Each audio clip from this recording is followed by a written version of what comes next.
为了要推动这粪扫处理废水、这粪扫地下征收的政策，去年高雄先对市内3个区的超商来推动，所以因为这效果袂歹呢，今年下半年准备要扩大到12个区的超商。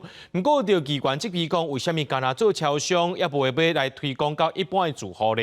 这环保局就表示，一般民众接受度无悬，会继续加强宣导。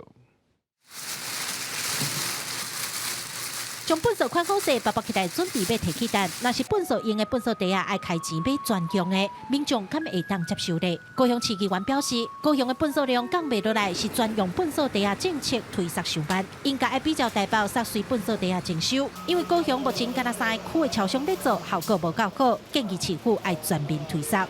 如果减量这个基本上应该要有的观念呐。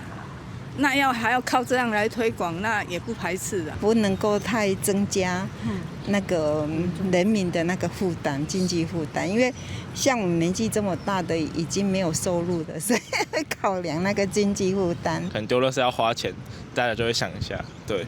但是可能大家不会那么快的就接受，可能还是会有点反弹的。目前全台敢若台北甲新北在做随地征收，其他县市的粪扫处理费也是对水征收。议员建议会当先分区试做，好民众豆啊接受。环保局表示，高雄资源回收率逐年在成长，目前有57%。因为去年伫超商试办的成效袂歹，今年下半年会扩大推广到12区。另外，一般民众的部分也会来加强宣导。是从台北的经验看来，这个效果是十分显著的。那其实我们当然逐年我们的环保意识越来越被重视。那我觉得高雄呢也不应该落人后啦。有感的部分就是从口袋再拿钱出来去买垃圾袋，那会让市民觉得有时候会不方便，所以这个我们必须要再加强去宣导，希望能够达到这个所谓资源回收率提高的。毛民众认为，粪扫减量甲资源回收拢是基本观念，确实无相关的配套措施，规定用专用的粪扫地啊，只是搁加一项塑胶污染。记者柯卡祖库朝阳高雄场报道。